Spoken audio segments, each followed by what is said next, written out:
Auditeur de Radio Matania, je suis vraiment heureux d'introduire cette prédication du pasteur Claude-Philippe Missidi-Bazi, une prédication qui a pour titre le suivant, Jésus le serviteur souffrant, et pour texte de référence celui d'Ésaïe, chapitre 52, du verset 13 à Ésaïe, chapitre 53, le verset 12. Le serviteur souffrant, c'est une prédication que je vous recommande de la manière la plus vive possible que soit. Vous comprenez mon émotion, je suis vraiment touché. J'ai été particulièrement touché par cette prédication. Il s'agit du dernier chant du serviteur, un serviteur souffrant qui est notre Seigneur Jésus-Christ. Vous le comprendrez en écoutant cette prédication. Le serviteur du Seigneur sera exalté parce que sa souffrance nous a apporté ou nous apporte le salut. Cette prédication, dans sa version écrite, sera ou est déjà même disponible sur notre site www.églisematania.com et elle sera diffusée à 2 reprises durant les 2 heures qui lui sont consacrées. À Dieu seul et à notre merveilleux Seigneur Jésus-Christ soit la gloire, dès maintenant et à jamais. À Dieu soit la gloire. Bienvenue à tous. Je vous invite donc à ouvrir vos Bibles pour lire ensemble Ésaïe chapitre 52, verset 13, jusqu'au chapitre 53, verset 12. Comme vous le savez, ce chapitre, le chapitre créé de l'Ancien Testament, le plus important, et où nous trouvons le grand des prophéties concernant la vie, la mort et la résurrection de notre Seigneur Jésus-Christ. Nous ne pourrons jamais comprendre la profondeur de ce chapitre, mais avec l'Esprit Saint, nous voulons en tout cas aller toujours plus loin dans la compréhension de ce que le Seigneur Jésus a fait pour nous. Je vous invite donc à lire ensemble ce chapitre. Voici mon serviteur prospérera, il montera, il s'élèvera, il se lèvera bien haut. De même qu'il a été pour plusieurs un sujet d'effroi, tant son visage était défiguré, tant son aspect différait de celui des fils de l'homme, de même il sera pour beaucoup de peuples un sujet de joie. Devant lui, des rois fermeront la bouche, car ils verront ce qui ne leur avait point été raconté, ils apprendront ce qu'ils n'avaient point entendu. Qui a cru à ce qui nous était annoncé? Qui a reconnu le bras de l'Éternel? Il s'est élevé devant lui comme une faible plante, comme un rejeton qui sort d'une terre desséchée. Il n'avait ni beauté, ni éclat pour attirer nos regards, et son aspect n'avait rien pour nous plaire. Méprisé et abandonné des hommes, homme de douleur et habitué à la souffrance, semblable à celui dont on détourne le visage, nous l'avons dédaigné, nous l'avons fait de lui aucun cas. Cependant, ce sont nos souffrances qu'il a portées, c'est de nos douleurs qu'il s'est chargé, et nous l'avons considéré comme puni, frappé de Dieu et humilié. Mais il était blessé pour nos péchés, brisé pour nos iniquités. Le châtiment qui nous donne la paix est tombé sur lui, et c'est par ses meurtrissures que nous sommes guéris. Nous étions tous errants comme des brebis, chacun suivait sa propre voie. Et l'Éternel a fait retomber sur lui l'iniquité de nous tous. Il a été maltraité et opprimé, et il n'a point ouvert la bouche, semblable à un agneau qu'on mène à la boucherie, à une brebis muette devant ceux qui l'attendent, il n'a pas ouvert la bouche. Il a été enlevé par l'angoisse et le châtiment, et parmi ceux de sa génération, qui a cru qu'il était retranché de la terre des vivants et frappé pour les péchés de mon peuple? On a mis son sépulcre parmi les méchants, son tombeau avec le riche, quoiqu'il n'ait point commis de violence et qu'il n'y ait point de fraude dans sa bouche. Il a plu à l'Éternel de le briser par la souffrance. Après l'avoir livré sa vie en sacrifice pour le péché, il verra une postérité et prolongera ses jours, et l'œuvre de l'Éternel prospérera entre ses mains. À cause du travail de son âme, il rassasiera ce regard. Par sa connaissance, mon serviteur juste justifiera beaucoup d'hommes, et il se chargera de leurs iniquités. C'est pourquoi je lui donnerai sa part avec les grands. Il partagera le butin avec les puissants, parce qu'il s'est livré lui-même à la mort, et qu'il a été mis au nombre des malfaiteurs, parce qu'il a porté les péchés de beaucoup d'hommes, et qu'il a intercédé pour les capables. Amen. Amen, amen. Prions le Seigneur. Dieu notre Père, Seigneur de gloire, nous te remercions ce matin de ce que tu es présent dans nos vies, par la présence et la puissance de ton Saint-Esprit. Nous te louons et nous t'adorons pour ta parole qui nous est parvenue, pour le privilège que nous avons de l'écouter et par ta grâce de la recevoir. Nous te prions que l'onction de l'Esprit Saint soit efficace et donnée à tous pour entendre, pour accepter, pour changer, pour devenir, Seigneur, des adorateurs. Amen. Nous te remercions de prendre en charge de cette assemblée au nom de Jésus-Christ, de chasser l'obscurité et d'envoyer ta lumière par la puissance du Saint-Esprit. Nous sommes là pour t'adorer, pour devenir meilleurs, des meilleurs adorateurs, pour adorer l'agneau de Dieu qui est digne de recevoir la louange, la puissance et la gloire au siècle et des siècles. Amen. Amen. Prenez place.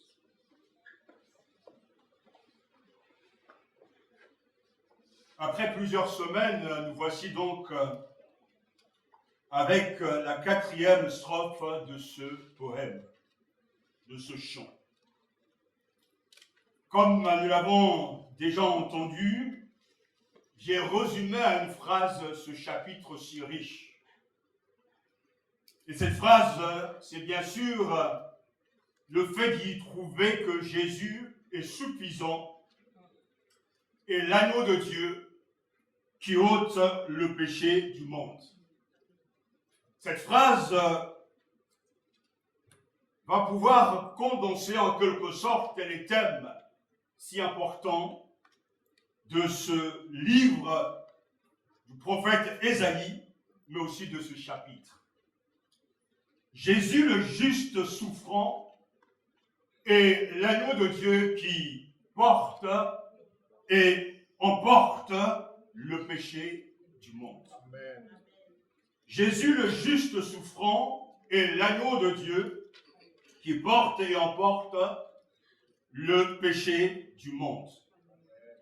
Ce chant prophétique, appelé à juste titre le chant du serviteur du Seigneur, qui débute donc au chapitre 52, verset 13 jusqu'au chapitre 53, verset 12, montre comment la souffrance peut être portée d'une manière telle qu'elle devient bénéfique pour d'autres. Le chant d'Ésaïe rassure et donne de l'espoir, de l'espérance à tous ceux qui sont opprimés. Les rejetés, les affligés sont la prunelle des yeux de Dieu. Le serviteur, selon Ésaïe, souffre non pas à cause de ses propres actions, mais à cause des nôtres. Le serviteur souffrant porte notre péché dans son corps, nous montrant les dommages que notre mépris volontaire a causés.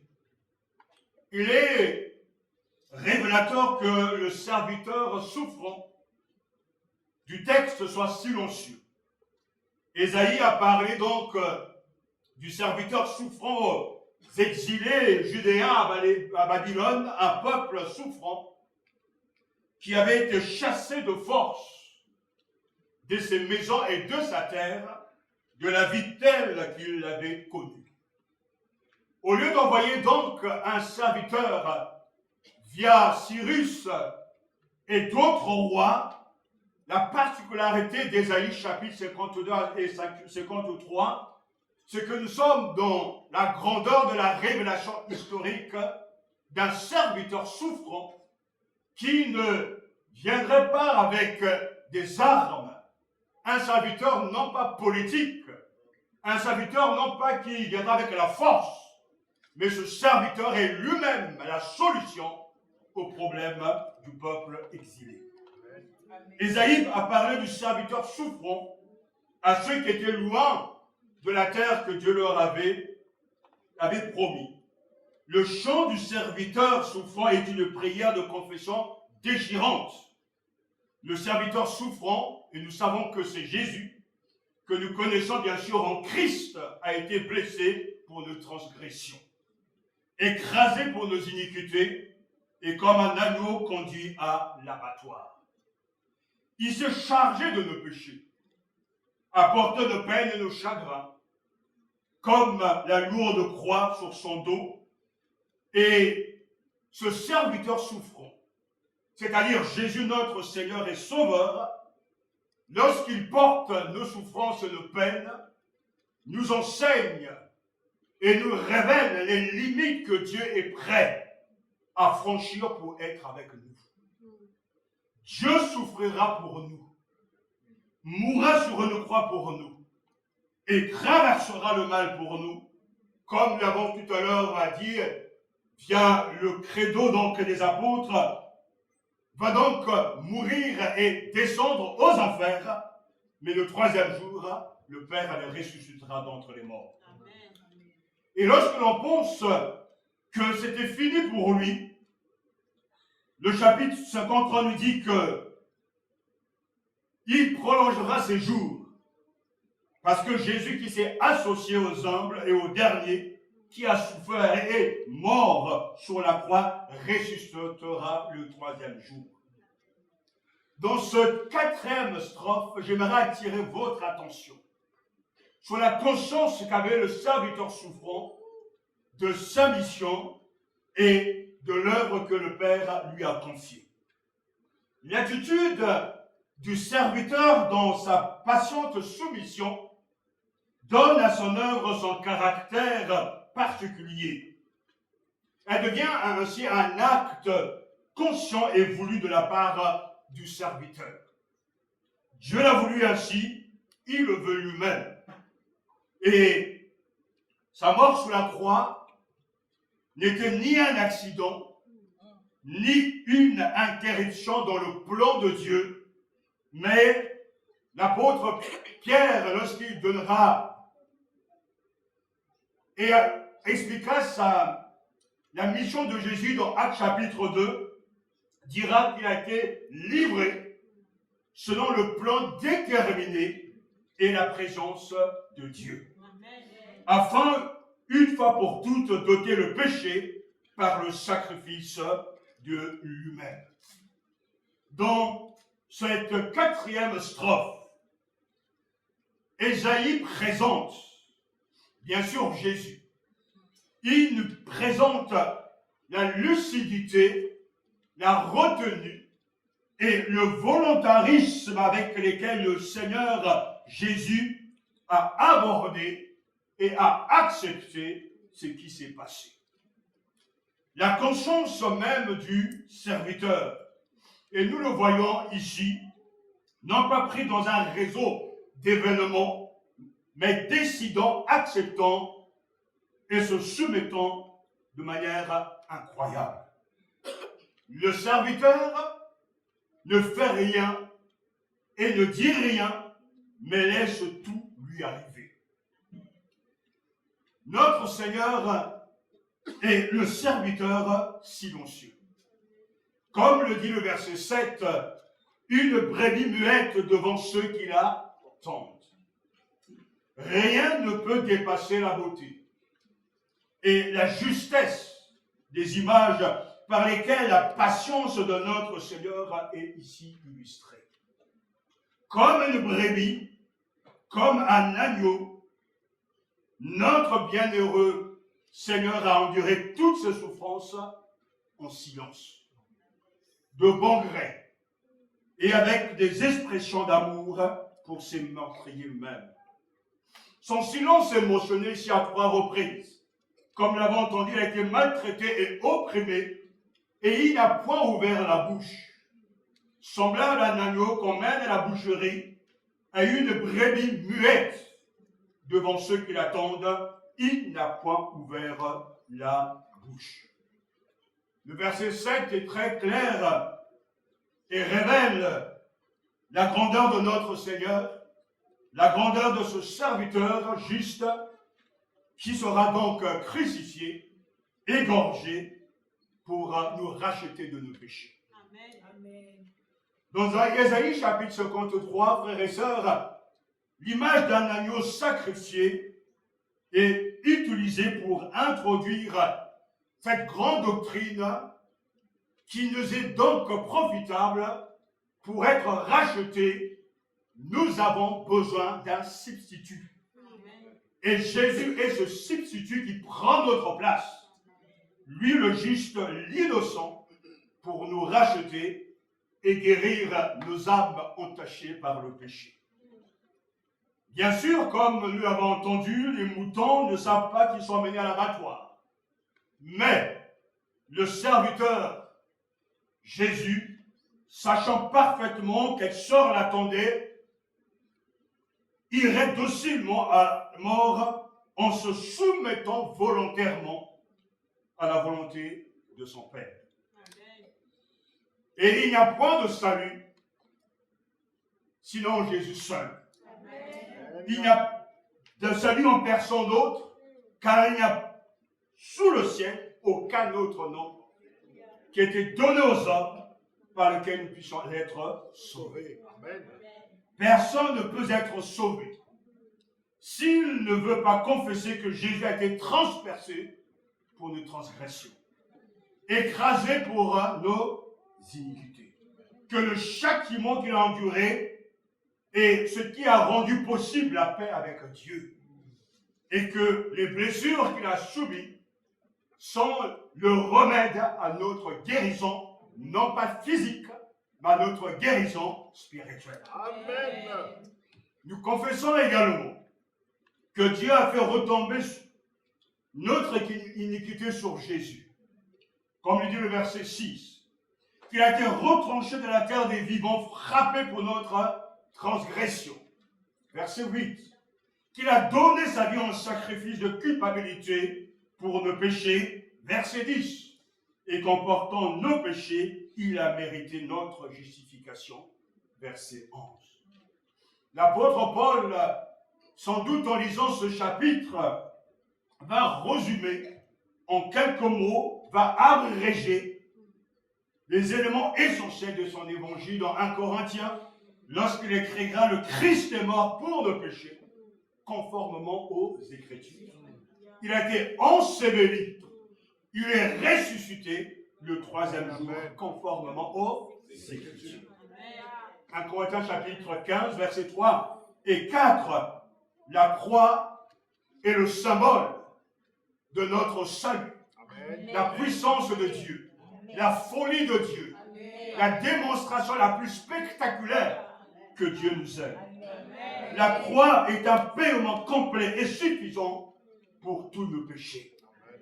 Oui, nous bénissons Dieu ce matin, nous bénissons le Seigneur de ce que le Christ a été notre souffre-douleur et que le Christ a accepté volontairement de souffrir et de devenir péché pour que nous soyons, nous, justifiés, graciés et que nous soyons bénis. Nous avons donc Jésus le serviteur silencieux. Silence devant ses accusateurs. Le serviteur n'a pas opposé de résistance physique à la violence, mais s'est humilié. Il n'a pas opposé de résistance verbale, mais n'a pas ouvert la bouche.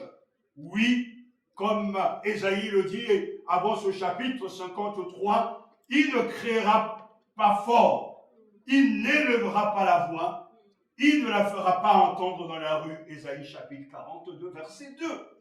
Le Seigneur était doux et humble de cœur, et le reste, rempli de miséricorde à l'égard des puissants pécheurs que nous étions jadis pour nous apporter le plein salut.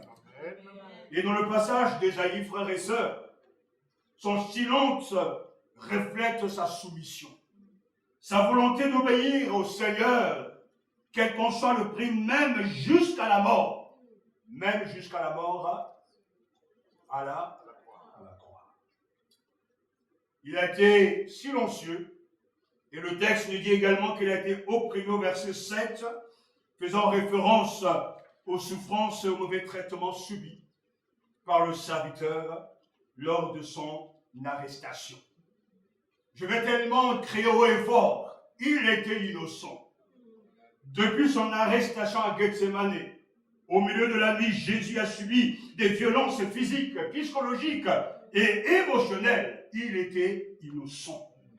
Aucune preuve qu'il ait commis un quelconque crime n'a jamais été présentée et son innocence a été formellement déclarée à la fois par Hérode et par Pilate, Luc chapitre 23. Il était innocent, sans faute et sans péché. Son silence devant ses accusateurs, il est affligé, il a été maltraité et opprimé et n'a point ouvert la bouche. Semblable à un agneau qu'on mène à la boucherie à une brebis muette devant ceux qui l'attendent, il n'a point ouvert la bouche. Et c'est vrai. Lorsqu'il se présente devant Hérode, devant Pilate, même jusqu'à lorsqu'il sera crucifié, le brigand à ce côté dira, mais moi je mérite ce que je mérite, mais en lui il n'y a point de fraude, il n'a fait aucun mal. Le Seigneur était profondément innocent. Pour exprimer son humilité, le serviteur n'ouvrit pas la bouche, il n'a pas ouvert la bouche. Mes frères et sœurs, est-il possible de ne pas ouvrir la bouche lorsque l'on souffre? Lorsqu'on a mal, on crie. Lorsqu'on a mal, on gémit. Lorsqu'on a mal, on proteste. Le Seigneur n'a point protesté.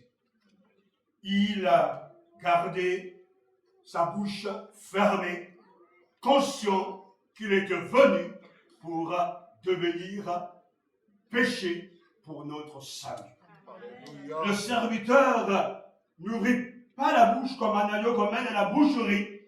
Et on le voit dans les évangiles, Jésus a été arrêté au milieu de la nuit comme s'il était un criminel, trahi par l'un de ses disciples, Judas, sauvagement maltraité par les chefs juifs et les romains, et finalement conduit à l'exécution. Le silence du Seigneur nous interpelle. Tout au long de cette épreuve, le Nouveau Testament mentionne à plusieurs reprises son silence. Lorsqu'il est interrogé par le grand prêtre, il reste silencieux. Lors de son procès devant le Sanhédrin, il reste silencieux. Lorsque les chefs religieux juifs l'ont accusé devant Pilate, il a gardé le silence. Lorsque Hérode l'a interrogé, il n'a pas répondu. Et lorsque Pilate lui a même interrogé, il n'a pas donné suite à ses propos. Bien sûr qu'il s'est exprimé, mais jamais un mot pour défendre son innocence ou pour protester contre son traitement injuste. Innocent, mais c'est pour nous. Comme une brebis qui se tait devant ceux qui l'attendent, il n'a point ouvert la bouche. Pourquoi Jésus agit-il ainsi? Lui-même le dit, lui-même le reconnaît. Il a dit lui-même, je donne ma vie pour la reprendre. Personne ne me l'enlève, mais je la donne de moi-même. J'ai le pouvoir de la donner et j'ai le pouvoir de la reprendre. Jean chapitre 10. Amen. La raison pour laquelle il est venu dans ce monde était de mourir volontairement en tant qu'agneau de Dieu pour enlever le péché du monde. Alors qu'il contemplait la croix, Jésus a dit, maintenant mon âme est troublée. Que dirais-je, Père, sauve-moi de cette heure. Mais lui-même répond, c'est pour cela que je suis venu jusqu'à cette heure. Jean chapitre 12. C'est alors que le serviteur, juste souffrant Jésus, accepte silencieusement, sans protester, le jugement injuste des hommes et le jugement juste de Dieu en faveur des pécheurs. C'est là une grande vérité pour nous qui doit nous troubler. Parce que oui, d'un côté, le Père livre à son Fils. Et comme Dieu est saint, et comme l'explique Ésaïe parlant du Saint d'Israël, Dieu est saint et personne ne peut s'approcher de lui. Lui qui vit dans une lumière inaccessible qu'un homme ne peut voir ni pénétrer, ce Dieu saint a besoin d'apaiser sa colère. Et pour apaiser sa colère, il faut un agneau saint et pur pour que Dieu détourne de nous nos propres péchés. Qui a tué donc le Christ? D'abord le Père. Dans ce sens que le Père l'a livré et que Jésus a accepté lui-même de descendre par amour pour nous, afin de devenir péché pour nous. Nous aussi, nous l'avons condamné, nous l'avons aussi tué, parce que c'est à cause de nos péchés, de nos transgressions, qu'il est venu et qu'il a donné sa vie. Quand la Bible dit, le salaire du péché, c'est La mort. Il fallait donc que ce Dieu saint, pour rétablir une juste relation avec tous ceux qui s'approcheront de Jésus, soit d'abord tranquillisé et que sa justice soit agréée pour permettre le don de la vie éternelle à tous ceux qui croient. Amen. Nous bénissons Dieu pour ce grand et puissant message, Amen. de savoir que le juste jugement de Dieu s'est manifesté, s'est révélé en la personne de Jésus. Et que Dieu nous donne de réaliser la grandeur de notre salut. Amen. Le message de l'Évangile est bien clair. Il parle de notre péché, du jugement de Dieu, mais il parle aussi de l'expiation, de notre substitut, du pardon de Dieu et de l'amour de Dieu. Le silence de Jésus est tout bénéf pour tout un chacun. Amen. Seigneur, je te rends grâce de ce que tu as accepté de ne pas ouvrir la bouche et de Amen. ce que tu as obéi à la volonté de ton Père et que tu as décidé toi-même de devenir cet agneau pascal pour notre salut. Amen. Et nous le verrons que c'est vrai que lorsque Ésaïe va écrire les versets 11 à 12, nous comprenons ce que Paul lui-même écrira dans Philippiens chapitre 2. Oui, c'est Christ s'est soumis en silence à la volonté de son Père, il s'est humilié. Il s'est abaissé. Jusqu'à la mort, même la mort sur une croix. Donc c'est évident, Dieu l'a souverainement élevé. Et lui a donné le nom qui est au-dessus de tout nom. Ça, c'est la logique de Dieu. Amen. Avant l'exaltation, il y a d'abord la descente, la mort, la souffrance, l'humiliation, l'ensevelissement, la résurrection, l'ascension et l'exaltation au plus haut des cieux. Amen. Le Christ est devenu le Seigneur de tous. Et il le mérite à cause de ce qu'il est et à cause de ce qu'il a fait. Amen. Amen. À lui soit toute la gloire. Amen. Le Christ a été vraiment silencieux lorsqu'il a été crucifié. Pendant ces 3 heures sombres sous cette croix ensanglantée, comme le dit ce poème, silencieux pendant ces 3 heures terribles, luttant contre les puissances du mal, laissé seul avec le péché humain, le fur était autour de toi et à l'intérieur, jusqu'à ce que l'heure fixée soit proche, jusqu'à ce que l'agneau de Dieu meure. La soumission silencieuse du Christ a cependant permis notre salut. Amen. Amen. Amen.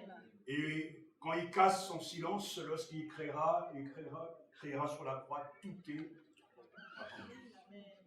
Remercions donc Dieu pour le discours du Sauveur, mais aussi pour son silence. Et le verset 8 nous dit, il a été enlevé sous la contrainte, sous le jugement, et dans sa génération, qui s'est inquiété de son sort, qui s'est soucié de ce qu'il était exclu de la terre des vivants, frappé à cause de la révolte de mon peuple. Le Christ est donc l'agneau de la Pâque sans péché. Le Rédempteur, notre Rédempteur. Ésaïe 7 siècles avant a annoncé, avait déjà dit, voici l'agneau de Dieu qui ôte le péché du monde. Jean-Baptiste reprendra les mêmes paroles dans Jean chapitre 1 lorsqu'il introduira le Christ. Voici l'agneau de Dieu qui ôte le péché du monde. Ésaïe n'annonçait pas seulement l'agneau, mais l'agneau qui a été immolé. Oh, le temps me manque pour vous dire que dès le commencement, cette expression, cette vérité, le besoin d'un agneau a toujours existé. Pour pouvoir enlever la colère de Dieu, le péché, il était nécessaire qu'il y ait un agneau, un sacrifice, et le sang d'un agneau pour expier nos fautes. Et lorsque nous parcourons l'Ancien et le Nouveau Testament jusqu'au dernier livre de la Bible, donc l'Apocalypse, chapitre 5, comme vous savez qu'un chapitre que je lis tous les dimanches, où il est question de l'agneau immolé, voici l'agneau est digne de recevoir la louange, la puissance, la gloire au siècle des siècles. Voici l'agneau immolé. Les rachetés au ciel chantent, et leur thème de louange, c'est digne et c'est le thème de notre louange, ici-bas, mais aussi pour l'éternité. On a mis son tombeau parmi les méchants, sa tombe avec le riche, alors qu'il n'avait point commis de péché et qu'il n'y avait pas eu de tromperie dans sa bouche, verset 9. D'un côté, il y a le silence de notre Seigneur, mais de l'autre côté, j'aimerais terminer en vous rappelant l'absence de péché de notre Seigneur. Nous savons que ça tombe avec le riche, nous dit le prophète. Mais il poursuit, verset 9, qu'il n'y avait pas eu de tromperie dans sa bouche, alors qu'il n'avait pas commis de violence. Ésaïe affirme ici l'innocence totale du serviteur. Notre substitut, et c'est important, écoutez, c'est très important, pour qu'il soit réellement le substitut parfait, seul un être sans péché est capable et qualifié pour être le sauveur des pécheurs. Seul un être sans péché est capable et qualifié pour être le sauveur des pécheurs. On a mis sa tombe parmi les méchants. Son sépulcre avec le riche, quoiqu'il n'ait pas commis de violence et qu'il n'ait pas eu de fraude dans sa bouche. Le Nouveau Testament est très puissant et très clair que le Christ était sans péché. Le Christ était impeccable. C'est-à-dire qu'il n'était pas contaminé par le péché. Il était sans péché dans sa nature même. Et donc sans péché en pratique. Il n'a jamais pensé, parlé ou fait quoi que ce soit de contraire à la volonté de Dieu. Amen. Et si on appelle les témoins de cela, il y a une masse de témoins pour affirmer qu'il était impeccable à 100%. Amen. Paul le dira lui-même dans 2 Corinthiens chapitre 5 verset 21 que le Christ n'a pas connu le péché. Hébreux chapitre 7 lui dit que le Christ est saint, irréprochable, sans tache, séparé des pécheurs. Et comme je l'ai dit tout à l'heure, l'un de voleurs mis à mort avec Jésus tout en même temps la justice de sa propre condamnation a confessé le Christ. Cet homme n'a rien fait de mal. Pilate lui-même, lorsqu'il pose la question à la foule, mais quel mal a-t-il fait? Je ne trouve en lui aucun crime qui mérite la mort. L'apôtre Pierre a dit que le Christ n'a pas commis de péché. Et l'apôtre Jean a dit qu'il a en lui point de péché. Quel substitut, quel sauveur. L'absence de péché de Jésus-Christ n'a jamais été remise en question au cours de l'histoire. Et les Écritures enseignent donc qu'en Christ, nous avons un sauveur sans péché. Amen. Son absence de péché est l'une des qualités qui le qualifie pour la qualité de sauveur. Alléluia. Il est mort, non pour ses propres péchés, mais pour les péchés des autres. Amen.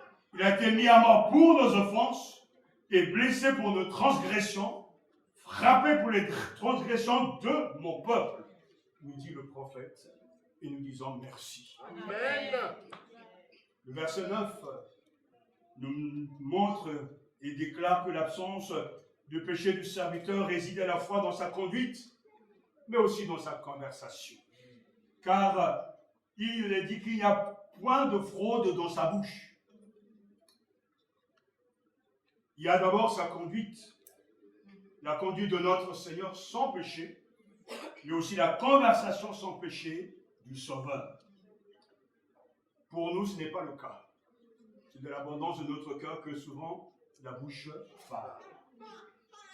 Il n'y avait pas de tromperie dans sa bouche à lui, parce que son corps était pur. Amen. À notre grande honte, il nous arrive de tromper, de mentir, pour tenter de dissimuler notre péché. Le mensonge est le résultat de la lâcheté humaine, des conventions, de l'ignorance, de la dépravation. Je pourrais dire, à juste titre, nous mentons tous. Les politiques mentent. Les croyants aussi, certains croyants mentent. Ils ont fait même leur style de vie. On a des secrets. On n'aime pas la transparence. Nous mentons à nous-mêmes. Et la chose la plus terrible, c'est que nous nous trompons nous-mêmes. Mais Dieu voit nos cœurs ce matin. C'est ce qui sort de l'homme, c'est ce qui le souille. Et chez Jésus, c'est là la grandeur de notre Seigneur. Il est impeccable. Amen. Cette parole me trouble toujours lorsqu'il défie les gens. Qui de vous me convaincra de péché? Jean chapitre 8. Mais personne. Parce qu'en lui, il n'y a point de fraude. Amen. En lui, l'intériorité et l'extérieur, c'est la même chose. Amen. Nous pouvons faire semblant, nous, d'être des croyants. Nous pouvons même chanter les meilleurs cantiques, prêcher les meilleures prédications. Mais le cœur être loin de Dieu. Alors que chez lui, il n'y avait pas plusieurs pièces dans son cœur. Il n'y avait pas de F5 dans son cœur. Mais Jésus était d'une seule pièce. Amen. Dans un appartement F5, il y a plusieurs chambres, n'est-ce pas? Et quand lorsqu'on est au salon, on peut cacher ce qu'il y a dans la chambre. Et vice-versa. Mais chez Jésus, c'est une seule pièce. Tout est transparent. Alléluia. Que Dieu nous donne ce matin de ressembler à notre Seigneur. Amen. Amen. D'être des gens vrais. Amen. Non pas avec un double visage, mais d'être nous-mêmes. Amen. Alléluia. Alléluia. C'est ainsi, frères et sœurs, qu'il est unique et parfait. Le Christ était sans péché Et Hébreux chapitre 4, verset 15 nous dit, en effet, nous n'avons pas un grand prêtre incapable de compatir à nos faiblesses. Au contraire, il a été tenté en tout point comme nous, mais sans commettre de péché. Quel sauveur! Quel message! Merci Seigneur de ce que tu es resté silencieux. Merci de ce que tu as accepté ce procès injuste, de ce que tu as accepté cette sentence injuste, mais pourtant juste aux yeux de Dieu et pour le bien de mon âme. Merci parce que aujourd'hui, tu es digne d'être reconnu, accepté, accueilli comme le Seigneur de l'Église, la tête de l'Église, qui mérite largement ce que tu es devenu à cause de ce que tu as fait. C'est à cela que Dieu vous a appelé, écrira Pierre, car le Christ aussi a souffert pour vous, vous laissant un exemple pour que vous suiviez ses traces. Il n'a commis aucun péché, ses lèvres n'ont jamais prononcé de mensonge, injurié, il ne ripostait pas par l'injure.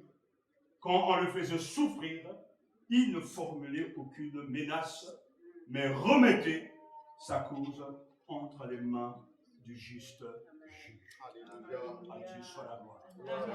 J'aimerais que nous adorons ce Seigneur. Amen, amen. Il y a ce chant que nous aimons, que nous chantons. Quel sauveur merveilleux je possède. Amen. Avant de le rendre grâce et de le louer, chantons de tout notre cœur, attaché à la croix pour moi. Chantons de tout notre cœur. Amen. Quel sauveur merveilleux je possède, il s'est sacrifié pour moi, et sa vie innocente il cède, pour mourir sur l'infâme croix. Attaché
l'agneau de Dieu qui porte et emporte le péché du monde. Amen. Il n'a été trouvé dans ta bouche aucune fraude. Tu n'as commis aucun péché, ni dans tes actes, ni en parole. Mais pourtant, tu as accepté de porter nos péchés et de les emporter loin de nous. Merci pour ce que tu as accompli, Jésus. Amen. Merci pour ton obéissance. Amen. Merci pour ton humilité Amen. qui t'a fait accepter cette condition humaine et cette infâme mort sur la croix qui était réservée aux criminels de l'époque. Même le brigand près de toi a reconnu que toi tu étais juste. Nous te bénissons de tout notre être. Oh Jésus, notre Rédempteur. Amen. Nous prenons conscience de ce que tu as enduré et nous t'apportons toute notre reconnaissance, Amen. notre action de grâce, Amen. notre adoration pour cet être merveilleux que tu es, Jésus, le serviteur souffrant, l'agneau de Dieu qui emporte et emporte tous nos péchés. Amen. Gloire à toi, Seigneur Jésus. Ce matin, je te loue et je t'adore parce que tu me permets encore aujourd'hui de réaliser que par ton silence, tu as manifesté ton obéissance au Père, mais aussi ton amour pour nous. Tu es allé jusqu'au bout de ton action, de cet amour agissant. Seigneur, tu as fait silence devant tant de maltraitance, tant de souffrance, alors que tu es innocent. Tu t'es chargé de mon péché et de celui de mes frères, afin que, Seigneur, nous soyons pardonnés par le Père. À toi la gloire et la louange, à toi l'adoration de tout mon cœur. Ce matin, je t'adore, mon Sauveur, mon Roi, mon Libérateur. Amen. Attaché à la croix pour moi, à l'attacher à la croix pour nos péchés, percé et brisé pour mes iniquités. Jésus, je te loue ce matin pour ton silence, digne de ta soumission, de ton obéissance. Je te loue ce matin, Jésus, pour la croix, symbole de mon salut, symbole de notre salut. Jésus, je te loue ce matin pour la croix. Seigneur Jésus, merci. Merci. Car grâce à ton sang, je suis lavé, pardonné. À toi, j'ai la vie éternelle. Merci pour la croix. Alléluia. Merci. Jésus, merci. Alléluia. Gloire à toi, Jésus. Je te loue et je t'adore. Oui, pour ce silence. Oui, tu n'as pipé aucun mot. Tu t'es réduit à Kia. Tu es resté quoi? Tu n'as prononcé aucun mot, alors que les souffrances étaient énormes. Mais tu as fait cela pour obéir à la volonté de ton Père. Tu l'as fait pour nous élargir, pour nous réconcilier avec le Père. Amen. Pour nous élargir du péché. Le châtiment qui nous était destiné, toi tu l'as pris, les fardeaux qui étaient pourvus, qui étaient destinés pour nous.